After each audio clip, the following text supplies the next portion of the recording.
Hi friends, welcome back to Miyani kitchen. ഇന്ന് ഞാനിവിടെ കുറച്ച് കരിക്ക് വെള്ളമാണ് എടുത്ത് വെച്ചിരിക്കുന്നത്. നമുക്കൊരു കരിക്ക് പുഡിങ് തയ്യാറാക്കിയെടുക്കാം, ഇളനീർ പുഡിങ്. അപ്പോൾ ഇതൊരു 1/2 ലിറ്ററോളം കരിക്കിൻ്റെ വെള്ളമുണ്ട്. അത് നമുക്കൊരു സോസ് പാനിലേക്ക് ഒഴിച്ചു കൊടുക്കാം. അധികം ഇൻഗ്രീഡിയൻസ് ഒന്നും ആവശ്യമില്ലാത്ത ഒരു പെട്ടെന്ന് തയ്യാറാക്കിയെടുക്കാൻ പറ്റുന്ന ഒരു ടേസ്റ്റി ആയിട്ടുള്ളൊരു പുഡിങ് നമുക്ക് തയ്യാറാക്കിയെടുക്കാം. അപ്പോൾ ഇതിലേക്ക് 1/2 ലിറ്റർ കരിക്ക് വെള്ളമുണ്ട്. അതിലേക്ക് നമുക്ക് 1/2 കപ്പ് പഞ്ചസാര ചേർത്ത് കൊടുക്കാം. മധുരത്തിന് ആവശ്യമുള്ളത് 1/2 കപ്പാണ്. ഇനി നമുക്ക് 1 ടേബിൾ സ്പൂൺ ജെലറ്റിൻ ചേർത്ത് കൊടുക്കാം. ഇതും കൂടെ ചേർത്ത് നമുക്കൊന്ന് ഇളക്കി മിക്സ് ചെയ്യാം. ഇനി നമുക്കിത് അടുപ്പത്ത് വെച്ചൊന്ന് കുറുക്കിയെടുക്കണം. ഒന്ന് മിക്സ് ചെയ്തിട്ട് നമുക്ക് കുറുക്കിയെടുക്കാം അടുപ്പത്ത് വെച്ച്. കരിക്ക് വെള്ളവും ഷുഗറും ജെലാറ്റിനും കൂടെ മിക്സ് ചെയ്ത് അടുപ്പത്ത് വെച്ചിട്ടുണ്ട്. ഫ്ലെയിം ഓൺ ചെയ്ത് നമുക്കിനി ഇതൊന്ന് കുറുക്കിയെടുക്കാം. ഇളക്കിക്കൊണ്ടിരിക്കണം തുടർച്ചയായിട്ട്. നമ്മുടെ കരിക്ക് വെള്ളമൊക്കെ തിളച്ച് വന്നിട്ടുണ്ട്. ഇനി നമുക്ക് ഫ്ലെയിം ഓഫ് ചെയ്തിട്ട് ഇത് തണുക്കാൻ വേണ്ടിയിട്ട് വെക്കാം. നമുക്ക് കരിക്ക് വെള്ളത്തിനെ ഒരു ട്രേയിലേക്ക് ഒഴിച്ചിട്ട് നമുക്ക് സെറ്റ് ആവാൻ വേണ്ടിയിട്ട് വെക്കാം. കുറച്ച് പുറത്ത് വെച്ച് തണുപ്പിച്ചിട്ട് ഫ്രിഡ്ജിലും കൂടെ വെച്ച് നമുക്ക് നല്ലോണം തണുപ്പിച്ച് സെറ്റാക്കി എടുക്കാം.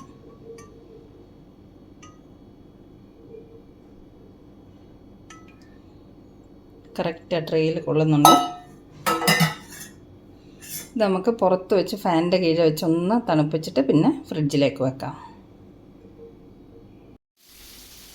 നമ്മൾ ഫ്രിഡ്ജിൽ സെറ്റ് ആവാൻ വെച്ചിരുന്ന കോക്കനട്ട് വാട്ടറൊക്കെ നല്ലതുപോലെ സെറ്റായിട്ടുണ്ട്, ജെല്ലി ആയിട്ടുണ്ട്. ഇനി ഇത് നമുക്ക് കട്ട് ചെയ്ത് പീസസ് ആക്കി എടുക്കണം. ഇതുപോലെ നമുക്ക് കട്ട് ചെയ്ത് ഏത് ഷേപ്പിൽ വേണം അതേ ഷേപ്പിൽ നമുക്ക് കട്ട് ചെയ്യാം.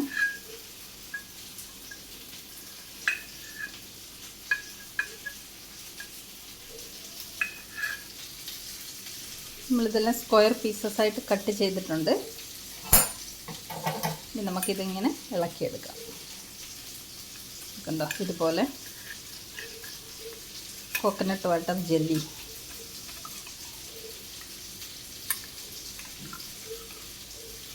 കണ്ടോ, കുറച്ചും കൂടി ചെറിയ പീസസ് ആയിട്ട് കട്ട് ചെയ്യണമെങ്കിൽ അങ്ങനെ ചെയ്യാം.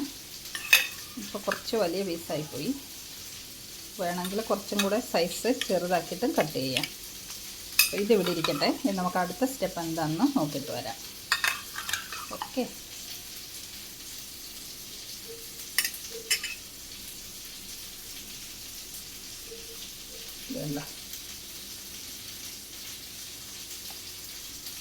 ഇനി അടുത്തതായിട്ട് ജെല്ലി ഉണ്ടാക്കാൻ ഉപയോഗിച്ച കരിക്കിൻ്റെ വെള്ളമില്ലേ, അതിൻ്റെ കരിക്കാണിത്. ഒരു 4 കരിക്കുണ്ടായിരുന്നു. ഇത് കുറച്ച് മൂത്തതാണ്, ഇളം കരിക്കല്ല. ഇതിൻ്റെ പുറത്തുള്ള ബ്രൗൺ കളറുള്ള തോലൊക്കെ ചെത്തി കളഞ്ഞിട്ട് ഇതുപോലെ ചെറിയ പീസസ് ആക്കിയതാണ്. ഇത് നമുക്കൊരു മിക്സിയുടെ ജാറിലേക്ക് ഇട്ടിട്ട് നല്ലതുപോലെ അരച്ചു കൊണ്ടുവരാം. ആവശ്യത്തിന് കുറേശ്ശെ വെള്ളം കൂടി ഒഴിച്ചിട്ട് നമുക്കിത് നല്ലതുപോലെ അരച്ചു കൊണ്ടുവരാം. നമ്മുടെ തേങ്ങ നല്ലതുപോലെ അരച്ച് കൊണ്ടുവന്നിട്ടുണ്ട്. അത് നമുക്ക് ഒരു അരിപ്പയ്ക്കകത്തോടെ അരിച്ച് ഒരു പാത്രത്തിലേക്ക് ഒഴിച്ചെടുക്കാം. ഇത് നമുക്കൊന്ന് കുറുക്കിയെടുക്കാനുള്ളതാണ്.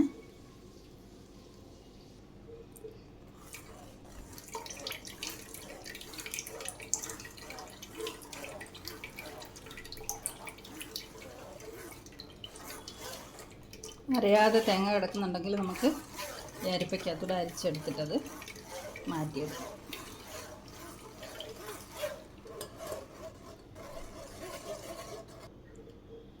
നമ്മൾ ഫുള്ള് തേങ്ങാപ്പാൽ അരിച്ചെടുത്തിട്ടുണ്ട്.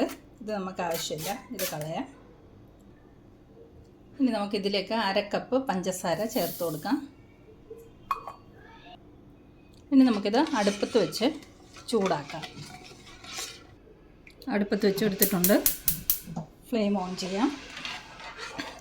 തേങ്ങാപ്പാൽ നമുക്ക് നല്ലതുപോലെ ഒന്ന് ചൂടാക്കിയെടുക്കാം. നമ്മുടെ തേങ്ങാപ്പാലൊക്കെ തിളച്ച് വന്നിട്ടുണ്ട്. അതിലേക്ക് നമുക്ക് 2 സ്പൂൺ കോൺഫ്ലവർ 1 കപ്പ് വെള്ളത്തിൽ കലക്കിയത് ഒഴിച്ചു കൊടുക്കാം. കുറേശ്ശായിട്ട് ഒഴിച്ച് നമുക്ക് ഇളക്കി കൊടുക്കാം.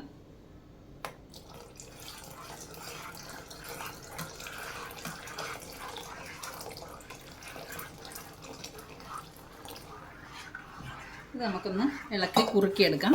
കണ്ടിന്യൂസ് ഇളക്കി കൊടുക്കണം. ഒരു 2 മിനിറ്റ് കൊണ്ട് കോൺഫ്ലവർ കലക്കി ഒഴിച്ചതൊക്കെ കുറുകി വന്നിട്ടുണ്ട്. ഇതേ കൺസിസ്റ്റൻസിയിൽ നമുക്ക് ഫ്ലെയിം ഓഫ് ചെയ്യാം.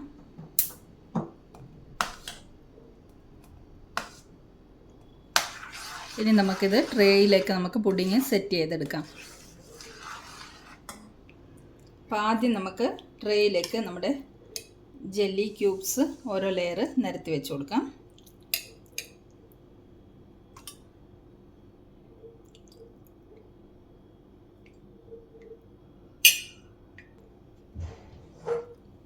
ഇനി നമുക്ക് തേങ്ങാപ്പാലും കോൺഫ്ലവറും കൂടെ കുറുക്കിയത് ഒരു ലെയർ ഒഴിച്ചു കൊടുക്കാം.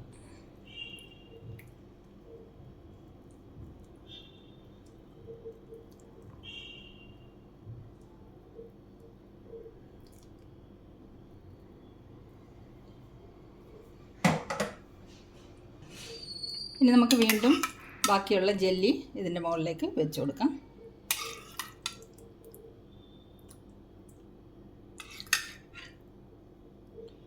ഇനി നമുക്ക് വീണ്ടും ബാക്കിയുള്ള തേങ്ങാപ്പാലും കൂടി ഇതിൻ്റെ മുകളിലേക്ക് ഒഴിച്ചു കൊടുക്കാം.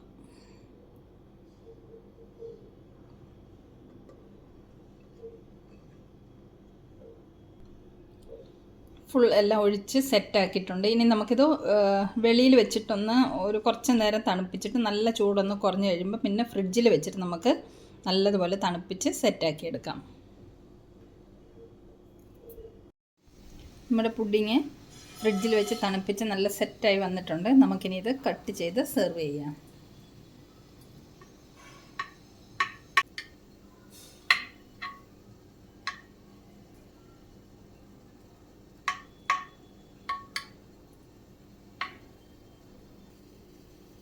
ഇതാ നമ്മുടെ ടേസ്റ്റി ആയിട്ടുള്ള കരിക്ക് പുഡിങ് ഇവിടെ റെഡി ആയിട്ടുണ്ട്.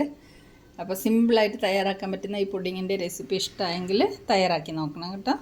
അപ്പോൾ ഇന്നത്തെ വീഡിയോ ഇത്രയേ ഉള്ളൂ. മറ്റൊരു സിമ്പിൾ വീഡിയോയുമായി നമുക്ക് മിയാനി കിച്ചണിൽ വീണ്ടും കാണാം. Thanks for watching this video.